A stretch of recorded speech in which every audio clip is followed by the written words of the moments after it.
Gentlemen, how are we doing? Thank you all for being with us today. I'm a little warm running around, as we can all relate with the excitement of the festival. So we're starting a few minutes late, so I'm going to get our artists up here as quickly as possible, but I do want to start with a very necessary land acknowledgement. The Festival of Words would like to start the day by humbly acknowledging that our work is carried out on what is known as Treaty 4 territory. This is the traditional territory of the Cree, Saulteaux, Lakota, Dakota, Nakota, and the homeland of the Métis Nation. Our organization is dedicated to honoring the treaties and is committed to reconciliation. Each year we strive to curate diverse programming and create equitable access. Our work is guided by these principles, and we continue to educate ourselves and each other on diversity, equity, inclusion, accessibility, decolonization, and anti-racism. Throughout the year, we work with our partners at the Waccamaw Aboriginal Community Association, as well as other Indigenous and cultural groups and artists. And it is through these community and artist collaborations that we continue our own learning and unlearning, to question and challenge, to listen and learn. We also prioritize equity and the mental and emotional safety of marginalized groups, people of color, LGBTQ+, people of other abilities, over the comfort of others. This is a safe space for everyone, and hate speech, insults, or rude remarks will not be tolerated. If you see something that concerns you, please contact one of the moderators of the festival directly. Also, this festival would not be able to happen without the support of our major funders, so we would like to thank the Saskatchewan Arts Board, Sask Culture, Sask Lotteries, Canada Council for the Arts, and the Government of Canada, as well as a long list of program funders that you can, or that will be shown at the end of this event. If you are in a business, and there are many throughout our fair city, that you know supports the festival, thank them, because again, without their support, we wouldn't be able to do this. Okay, so we are going to get started. Casey, could you hand me those papers right there? I'm thrilled this morning to be introducing Ken Carriere. Unsurprising to Ken, I would assume, there is not a lot to be found about him on the internet. In my position, however, that little wasn't gonna do. So, I dug a little further and found a first-person bio on the Sask Writers Guild website, which doesn't really count as digging a little further, but it was a very rich piece of facts about Ken. Ken is a First Nations member of the Peter Ballantine Cree Nation and communicates in all 3 Cree dialects spoken in Saskatchewan. Ken wishes to make written Cree in standard Roman orthography, the alphabet used in English, for example, a part of his literary mark. He is grateful to still have Cree speakers around who can communicate well in Cree, and extends the life of that language by speaking Cree regularly with people in his community of Air Range, as well as members of his family. So we're so excited to hear from you, Ken. Please welcome him with me. Need your help to pick this up? Yes, absolutely.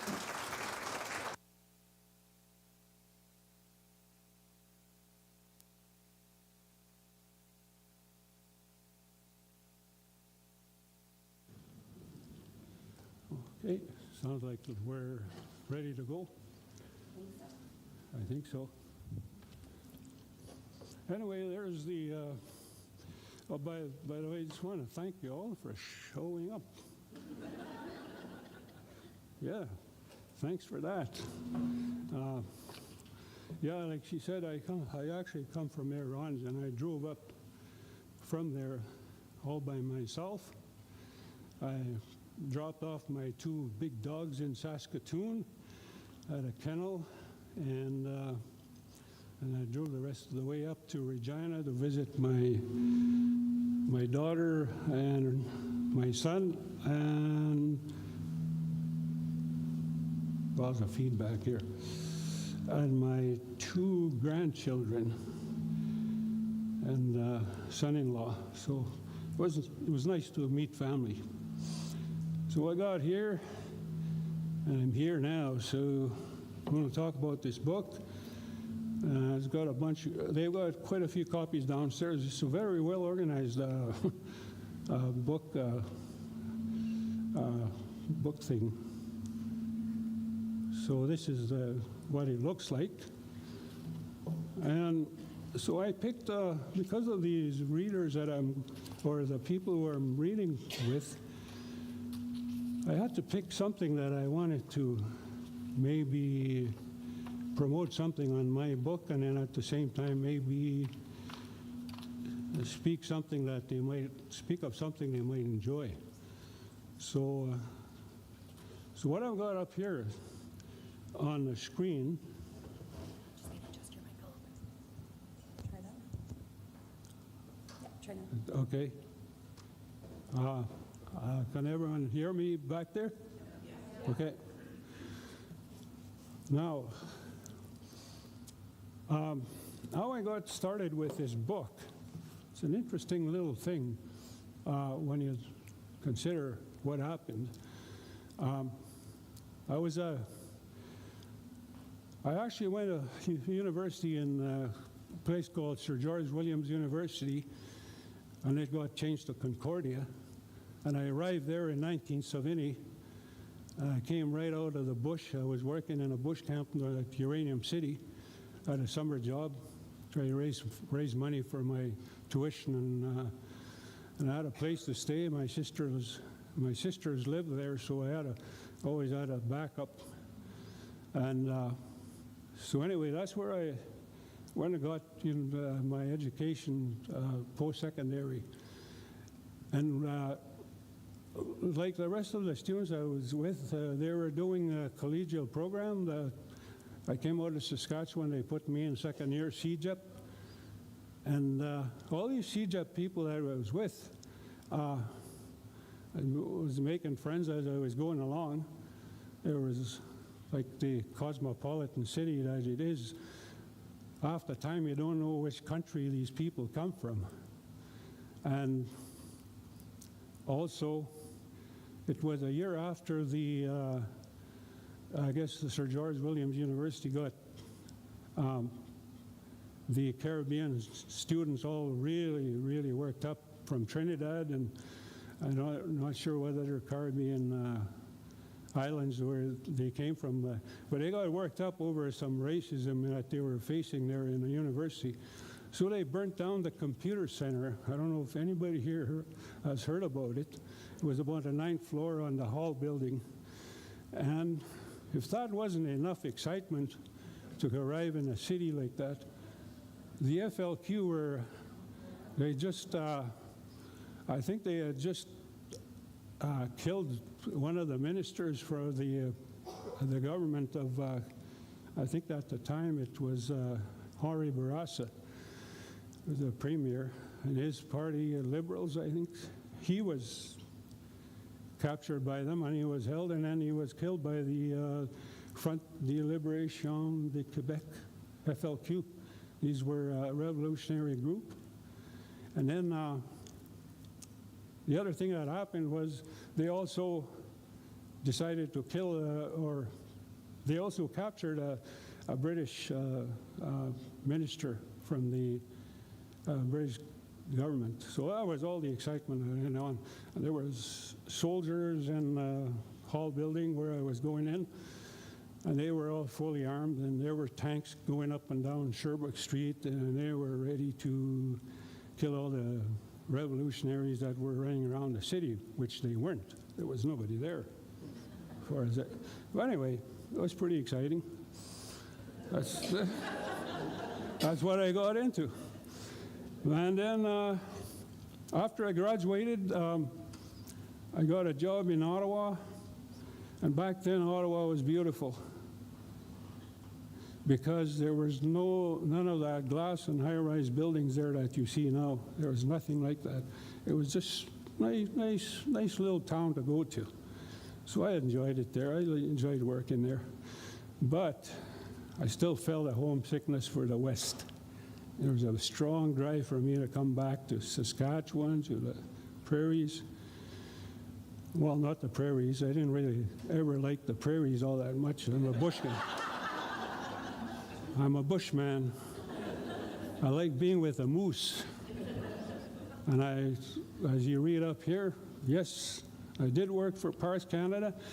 And when they gave me a chance to go somewhere, I chose, of all places, I could have chose Pacific Rim along the beautiful coast of BC. I think it's along the Vancouver Island. Tofino, I think, is nearest town.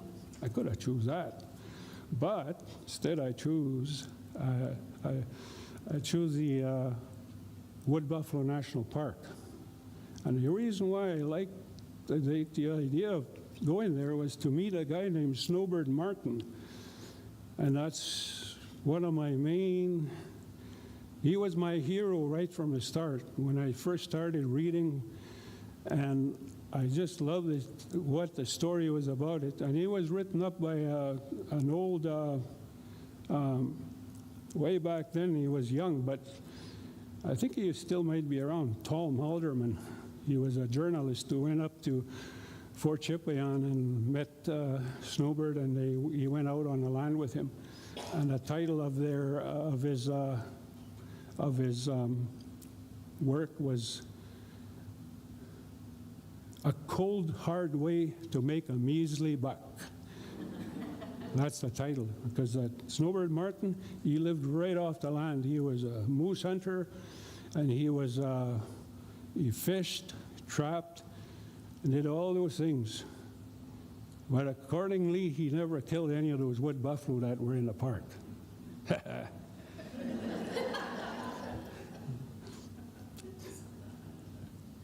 Anyway, I'm a techno peasant, so I'm just going to kind of fiddle around with this thing. This thing is about this part that you read about Andrew David Thoreau.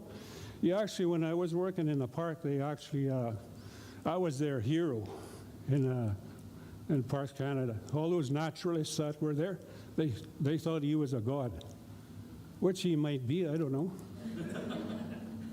There are probably gods all over the place.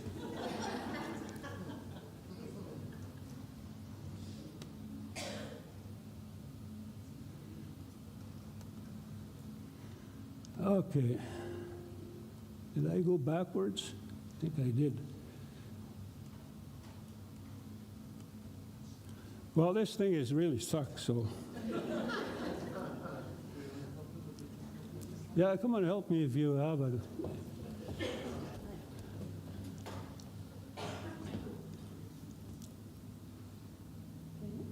Yep.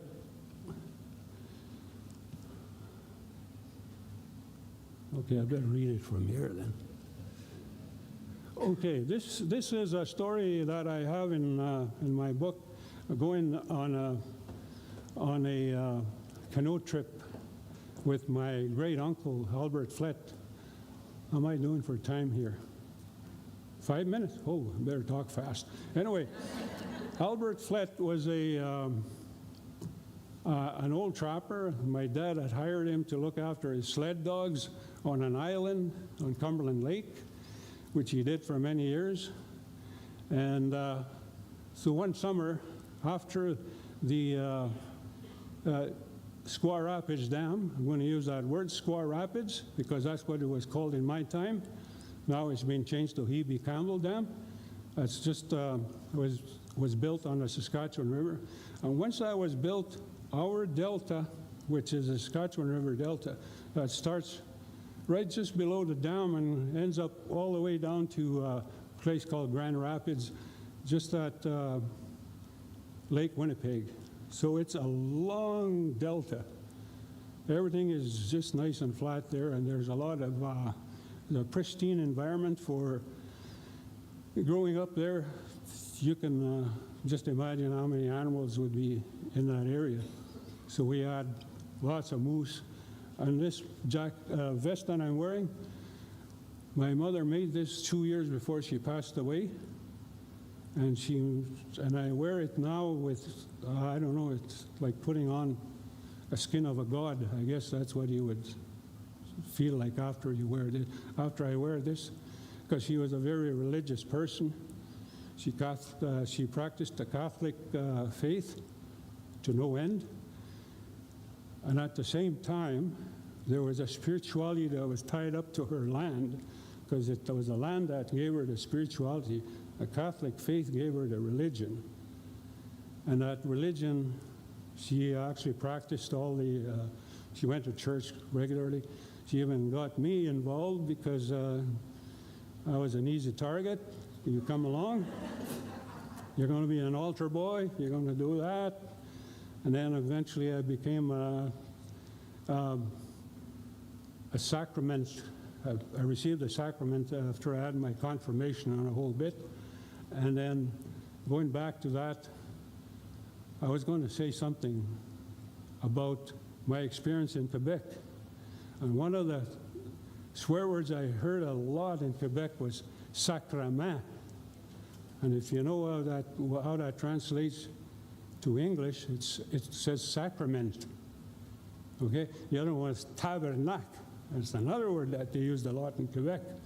And that's the tabernacle that you see in the church.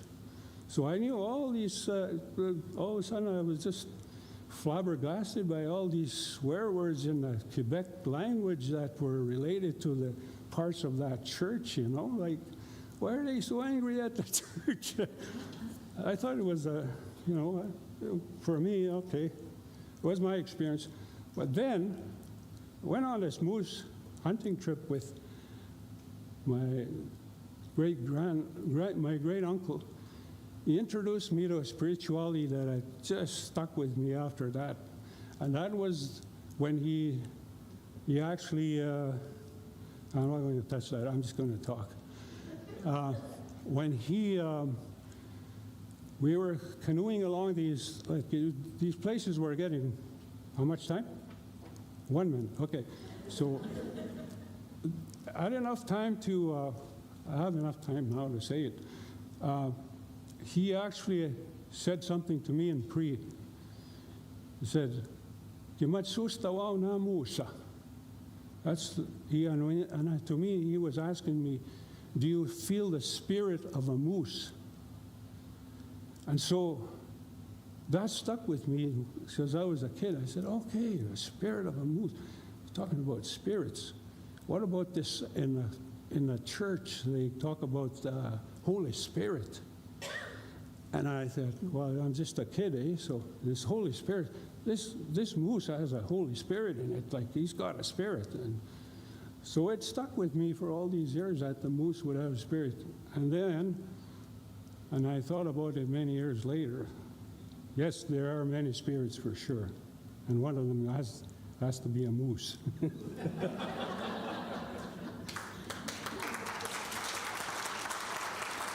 Thank you.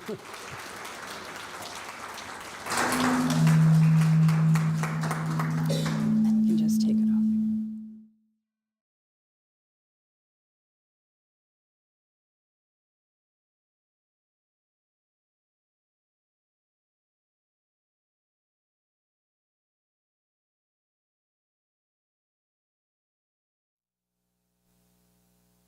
Next up, we have Casey Plett. Casey has written broadly for publications such as the New York Times, Harper's Bazaar, The Guardian, Globe and Mail, just to name a few. Casey is the winner of the Amazon First Novel Award and is a two-time winner of the Lambda Literary Award and has been nominated for a Scotia Giller Prize. A powerhouse, I think we can say.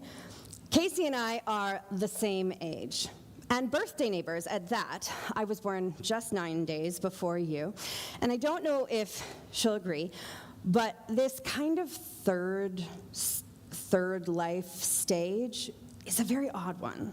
Mid to late 30s and the year 2023 it's easy to feel like you've missed out on some sort of like elemental step of life. And quoting Casey, we need community to live, but what does that look like? And why does it often feel like it's slipping away? And again, I don't know if she'll agree, but it's certainly an appropriate time of life to be doing a deep dive into the nature and phenomenon of community, which is your most recent publication, I believe, right? It's coming out this fall. It's coming out this fall. But today, and so I encourage you all to anticipate the release of that, because I think it will say something very interesting about our world today. But Today, I'm really excited to hear her share from A Safe Girl to Love, which is, I'm not going to explain further. Please welcome her with me, Casey Plett.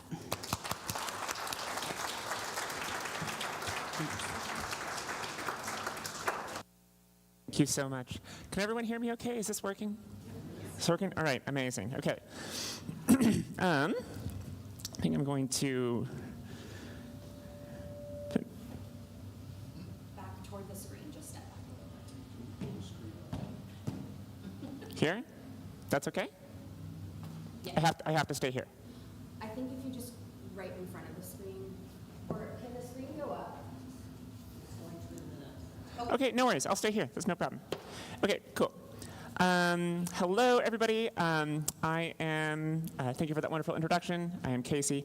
I'm going to read from the short story collection of mine called A Safe Girl to Love. It's a re-release, actually, so I wrote it in my mid-20s, so it's really hilarious. Like, what if this past few months of this re-release is just like, what if your past from your mid-20s got resurrected, and then you had to go talk about it in front of a bunch of crowds?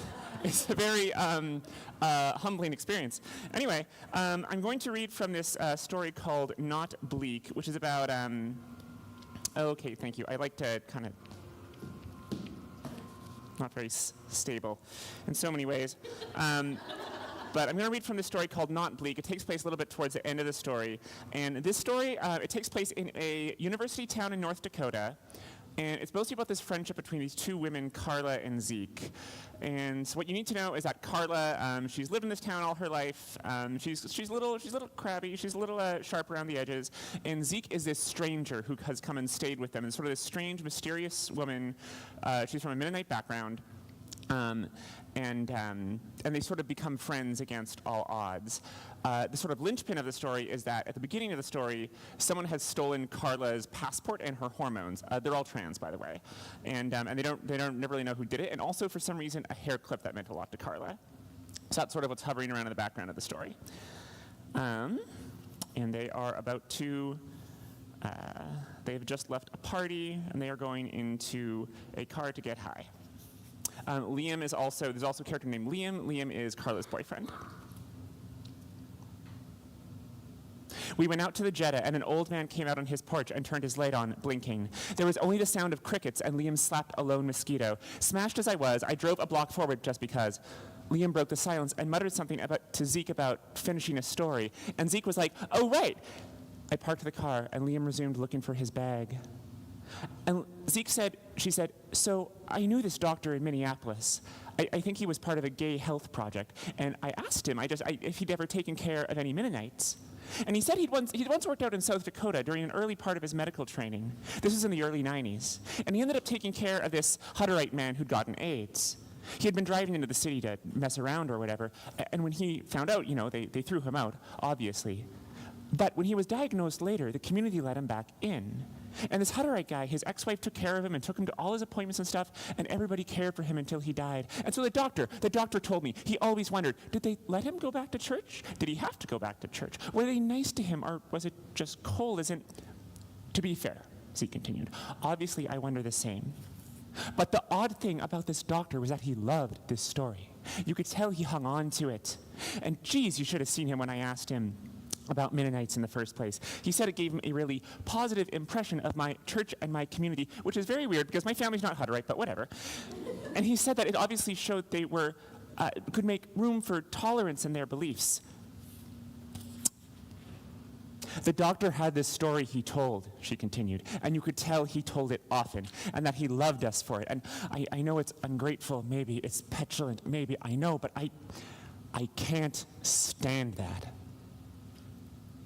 Carla, she said to me, maybe that's what you mean when you told me once you hate tolerance. Well, she added quickly, as she did all the time. Maybe it keeps you from being dead, so I don't think I exactly hate it, but it's not acceptance, and it's definitely not love. I was silent. Then moodily I said, how do we use the word tolerate outside of this fucking subject anyway? You tolerate colds. You tolerate toothaches, she said. Flies, if you can't hit them. By this time, Liam had found his weed. Zeke helped him break some up over a Kleenex. And Zeke said, my mom, she once said to me, she said to me, well, now, you're a bit different, but we treated you well, didn't they? Our town was all right. They were much nicer than they might have been. Zeke swallowed. And for the first time since I'd met her, she sounded close to crying. And I said to her, Mom, my first memory of school is a boy choking me on a snow hill. And she said, well, that's just boys now, isn't it? I took her hand and I nodded. Liam finished packing the bowl. We toked up and inhaled long and hack-coughed for a while. The smoke kept recycling into our lungs, so I rolled down the window. The wind was blowing a little harder. Zeke toked again, and Liam was like, cold, I said. And Zeke laughed. She laughed and she'd heard the funniest thing in the world. And she said, oh, yes, frigid. It's downright fucking Arctic. Here, have my sweater. And I laughed because, I don't know, it made sense to me somehow that this girl would go to like 0 to 60 when she got high. And she giggled out of nowhere, then cough-hacked again. It is a nice sweater, I said. It really was, and I'd been meaning to say so all night, actually. It was like cashmere and bright Kelly green. It hung on her in this way that somehow draped and hugged her stick little body at the same time. Like, I don't know, like it reminded me of the whole existence of like expensive fancy clothes. And she said, thanks, you know what rocked? Being rich, totally. I said, wait, what? Oh, well, she said, I'm not really, she started hacking again. Never mind. She shook her head hard and said, never mind. No, what? I said, what? Tell me about this. You were rich once? I mean, that sounds great. Tell me about being rich. I was kidding, she said rapidly. I tilted my head at her. No, you weren't. Do you get that sweater here? You know, it actually looks familiar. Are you a secret rich kid? No, she said, I'm not. And I laughed, which just seemed to make her really mad. It was always so darkly satisfying to see her riled. And Liam said, hey, guys, what's the deal? And Zeke said, nothing, absolutely nothing. Why don't we just move on? We don't have to have this conversation. And I said, what conversation? Zeke reached for her bag one more time, and as she got out her phone, she accidentally turned the bag sideways, and her wallet and my purple hair clip fell out. Hey, I said, but she'd already shoved it back in. That's my clip, I said. Oh, she said. Her face was fused into this scared smile, and she said, is it? Yeah, I said slowly. I've been looking for it for months. Oh, she said, still with the dumb smile. Have you? My heart slid into the deep end, and I blurted, oh my God, please don't tell me you're the one who took our stuff. Her face changed into a look of hopelessness. She took out the hair clip and put it in my hand and stuttered out a sorry. I was too stunned and stoned to speak or move, and she fumbled for the door handle, and then I was watching her jog down the road. I took another hit, and then Liam said, what? I watched her disappear into the black. Her placid face appeared in my head, and then I punched the window. Then I hit the side of the car like 6 or 7 times with my elbow until I thought I heard something break, and Liam was like, fuck, stop. I threw up everything in my stomach that night, and I threw up the water and coffee I tried to drink the next morning. Carla also has problems with alcoholism, by the way. Beyond shaking, almost vibrating, kneeling in the bathroom of that wretched fucking house. Every patch of my skin was tingling and groaning and alive. My left arm, too, was really aching. It was all to the point that I forgot I was even angry. At first, I was just dry heaving, just little bits of saliva. Then after a few minutes, some thick green liquid. That hadn't happened for a while. It passed across my tongue and through my teeth, more awful and alien than I ever remembered.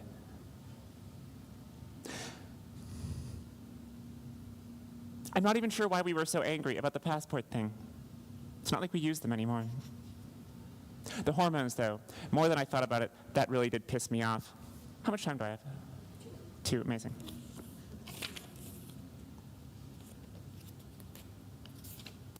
I had an email from her when I got home the next day. I'm sorry about everything, she said. I'm moving back to Canada. I'm really sorry. Zeke is from southern Manitoba.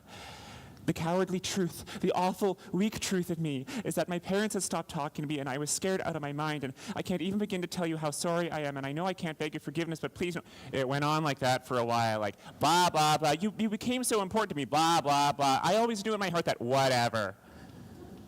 The girl had really made a scroll out of it. I didn't reply. It seemed like silence would eat at her most, and I was good with that.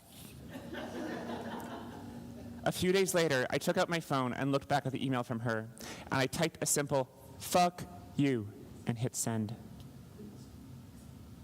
Sipping my drink, I went into my room and considered what to read. The breeze coming in was solidly cold now, and I shut my window for the first time in months. I thought of her traveling north. Aside from this recent trip, I'd only been to Canada a few times, mostly been the ages of like 18 and 20, oddly. Once, some friends of mine, we were driving back from partying up there in the middle of winter on one of those particularly clear and freezing nights. It was 4 in the morning, and I was nodding in and out of hammered sleep, my vision mashed potatoes. We stopped so I could throw up at least twice. But as we drove with my face smushed on the window, I noticed the field of snow along that stretch of the highway, all still and unmucked with. It looked brushed almost, or whipped, designed. The patterns were like the kind you would see up close on like a big rock. Sometimes you see that for far distances out here on the prairie, like a long white-blue sea. It's so gorgeous. And even with my brain's skeleton crew state, I just thought, man, everyone calls our part of the world bleak, but it's not bleak. I don't think it's bleak. Thanks.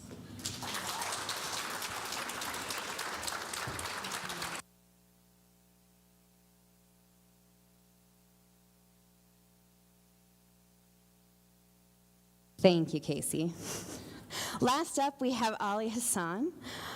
As one who is very excited about stand-up comedy, this is a very lucky opportunity for me. I would not normally get to introduce a comedian of national renown and get to share the delight of that experience with my family.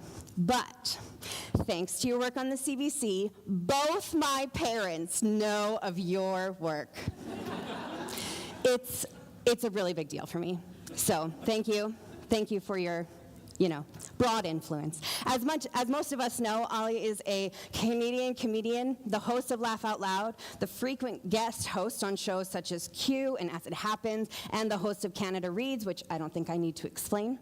In reference to that, he's been called the Vince McMahon of books, and I don't know what that means, but Vince McMahon has certainly done well for himself, and so, sir, have you. Welcome him with me, Ali Hassan.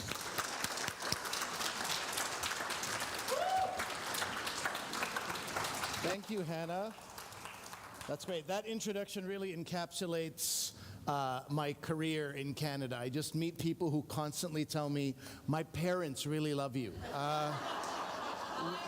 What about, okay, yeah, so that's rare. That's rare. That's not, usually somebody's in front of me, I'm like, what about you? Human being standing in front of me who's just listened to me for an hour. No, but my parents. I'm going to read a few books. My memoir is called Is There Bacon in Heaven? And more than anything else, a story about belonging and trying to forge an identity and figure out where you belong in the world. So I'm just going to read from a chapter about my family, about my dad in particular. So in some families, the most important thing is making money. In others, it's religion. In my childhood home, it was grammar. While my dad maintained a variety of side hustles throughout his life, first and foremost, he was an English teacher. And this was great for me because of all the incredibly interesting things I got to learn about sentence structure and syntax. For example, did you know that a gerund is a non-finite verb form that has the properties of both verb and noun, such as being modifiable by an adverb and being able to take a direct object? Yeah, cool stuff like that.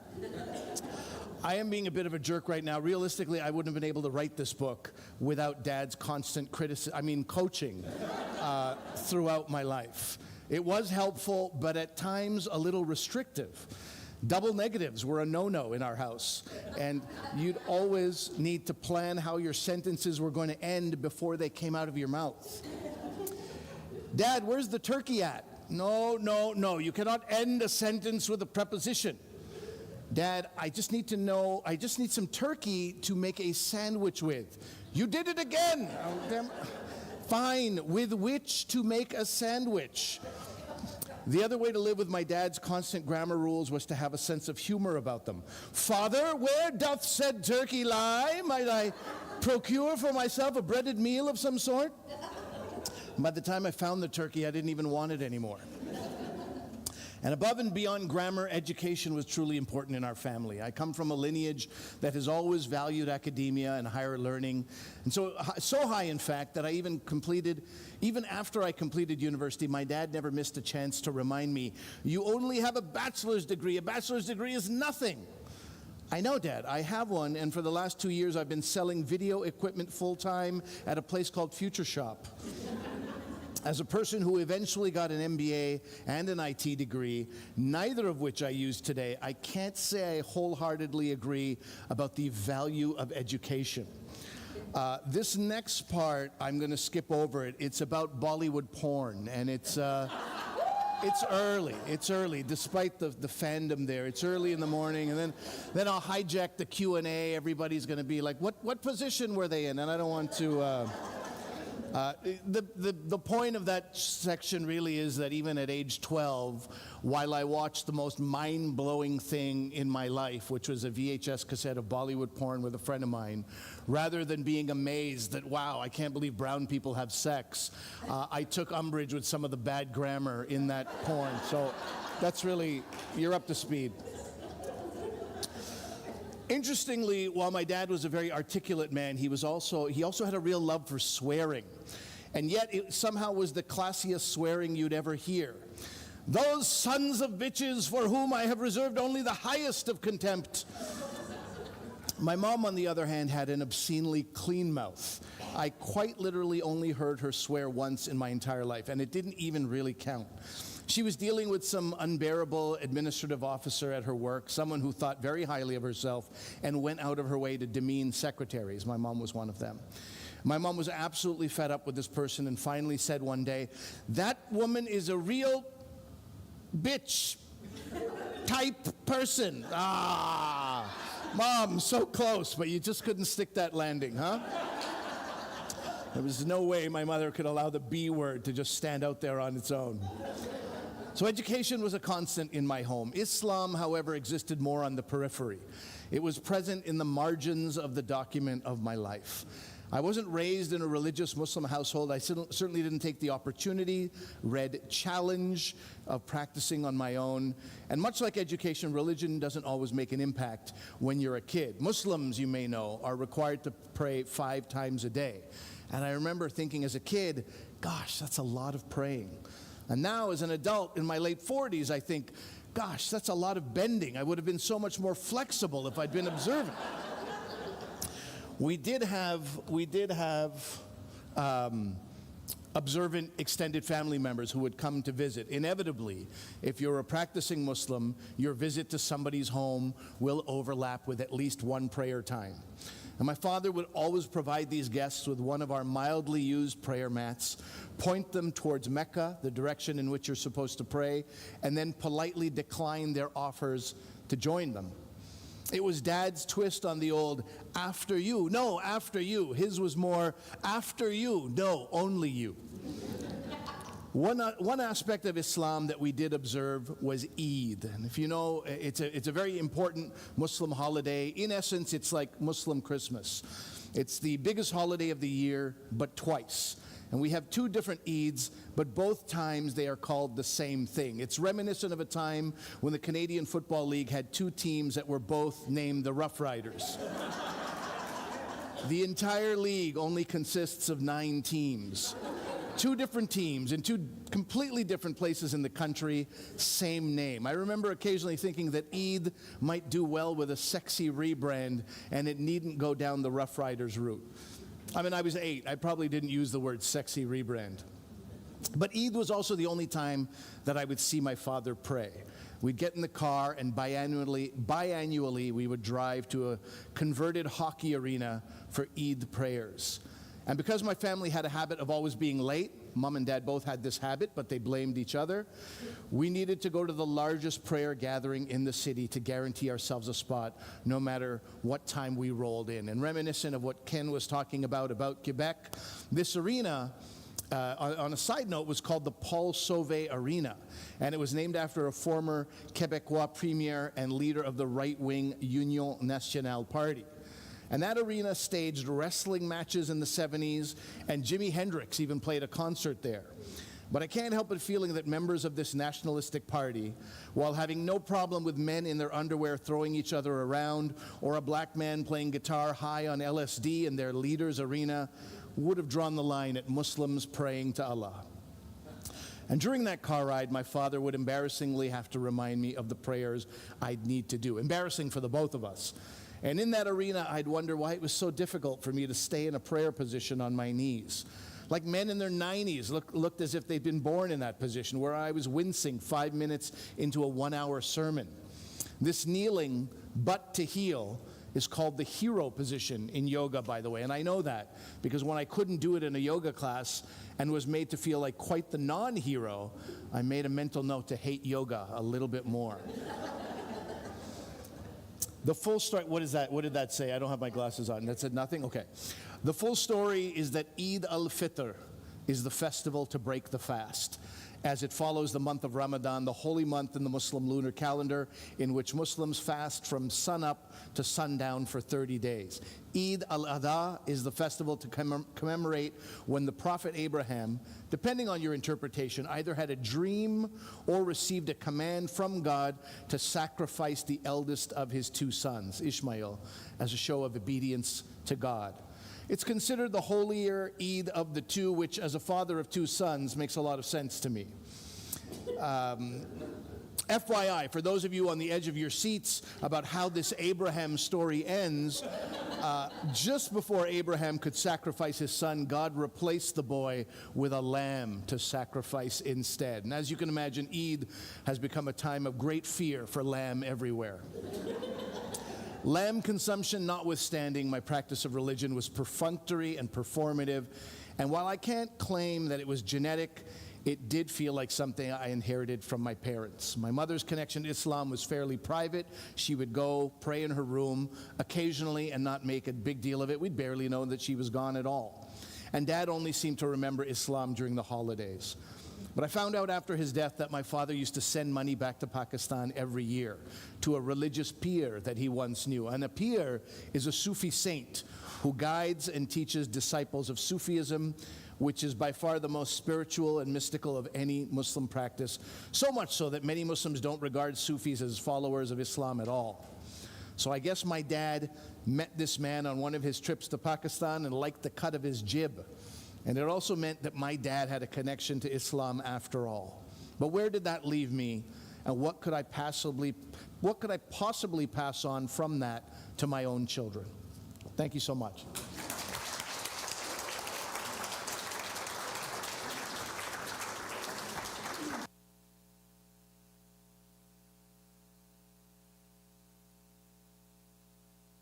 Minutes for Q&A. I'll just invite everyone back.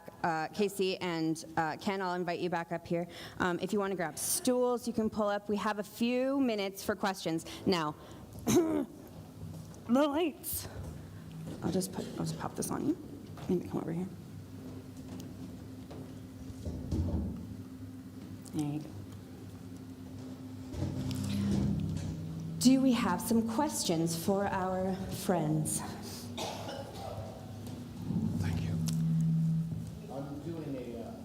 I'm doing a French reading tomorrow, and my French is kind of rusty, and the success of that reading is going to depend on questions from the audience, like almost 100%. It's really going to need some decent questions. So I'm hoping some of you will attend, and why don't we treat this as a dress rehearsal? See how you feel about, ask a question, see how it feels. I'll ask a comedy question. Oh, yeah, sure. Did you grow up in Toronto? Did I? Yeah. Did I? You didn't? Oh, I'm sorry. Did you grow up in Toronto? Toronto. Toronto. You said, did you grow up with Trump? I was like, I grew up in Montreal. Okay. Yeah. Did you do comedy in Montreal? I did. How is the Canadian comedy scene?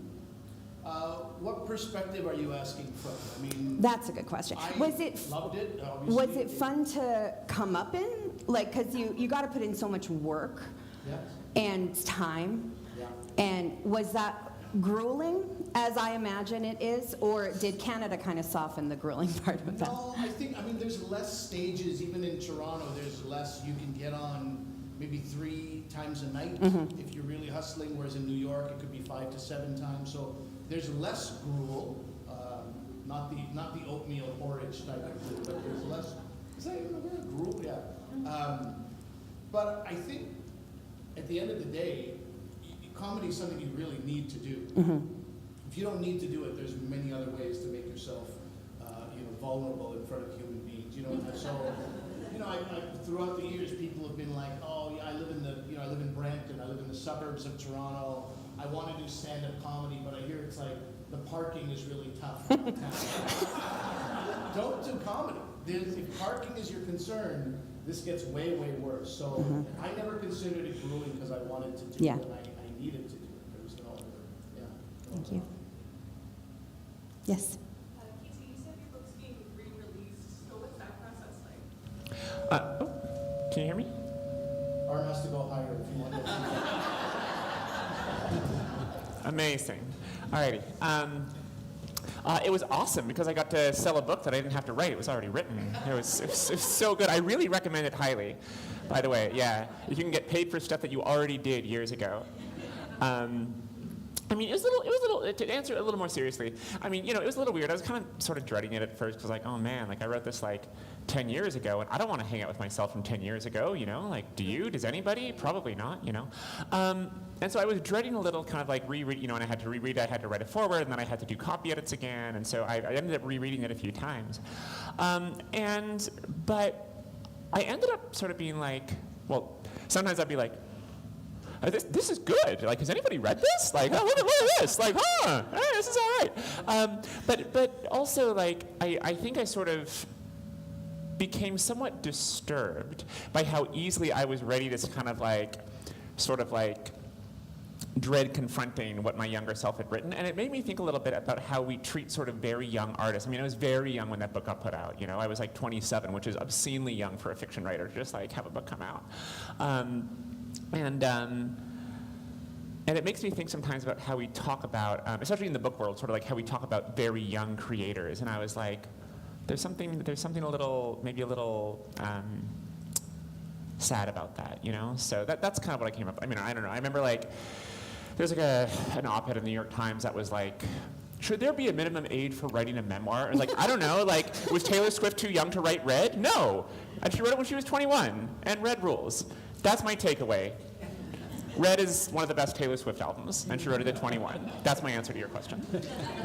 On that note, I just took a Taylor Swift confessional writing course, and the nature, we talked about that, how the way that people treated her for writing as she was at that age was really interesting, but her presentation through it is that I felt it, therefore it matters. And I think that that's kind of the dismissive way we treat younger artists and their work, because it's young and emotional and youth-like. Of course it is, and it should be, and it doesn't change its value as the person who wrote it gets older. Yeah. Oh, sorry. No, continue. And I want to be clear. I don't think we should sort of like coddle or treat younger writers. Also, I think that's also kind of a condescending thing, And this is something I'm sort of particularly prickly about as a trans writer, where sometimes like, oh, congratulations, you're writing, that's good for you, and like, yeah. You can tell me if you think the prose is bad. That's fine. I can take it. And so I do, but I almost sometimes wonder if that's sort of two sides of the same coin, So, okay, I'm done. This memoir idea is, I wrote at 49, and I had people like, you're too young to write a memoir. And I'm like, where does that end? That's an interesting way to say congratulations on your memoir. If That's 50 silly. years of life isn't enough, I'm not sure what is. Right, and I, as a South Asian, heart disease, diabetes, this could all go away momentarily. We have a question. You're like, oh, they're calling me young. Amazing. Yeah. One more question, just right here. I'm from Prince Albert, Saskatchewan. Yay, baby! You can travel to see your hero. I traveled to Cumberland House to see my hero, which was Franklin Carriere. It's my brother.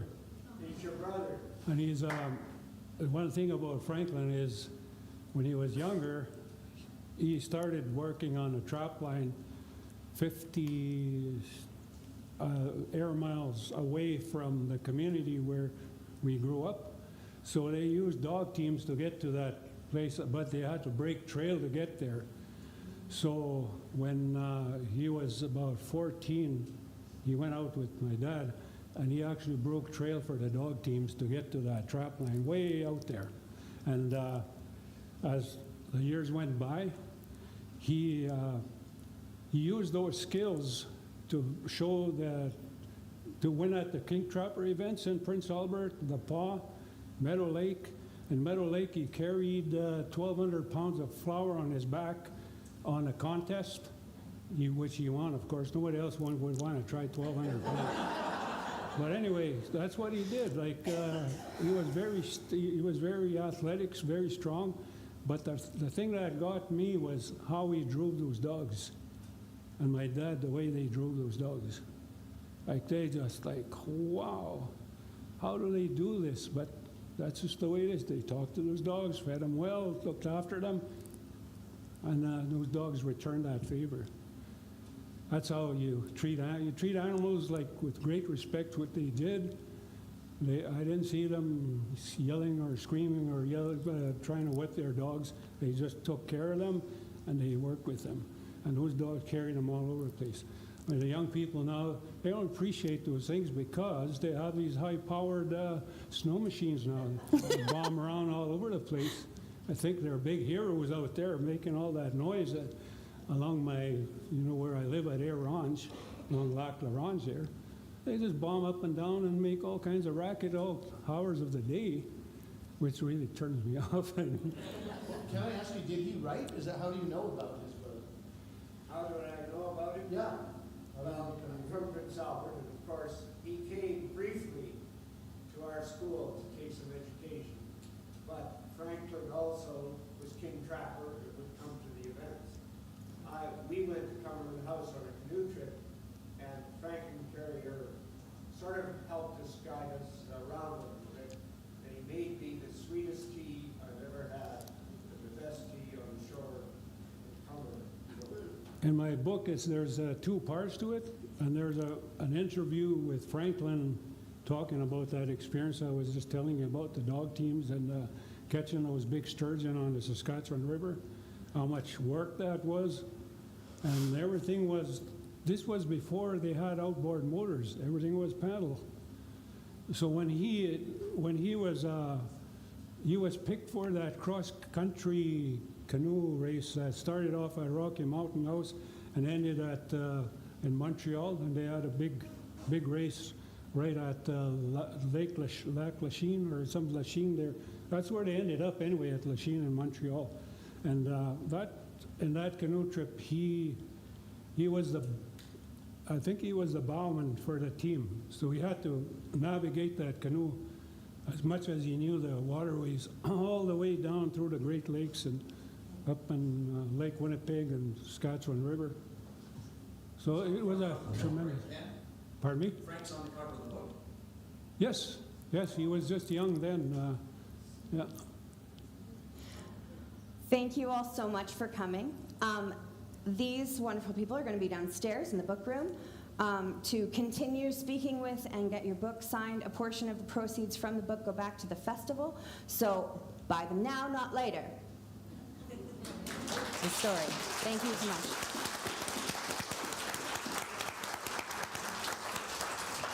I bought your books, by the way.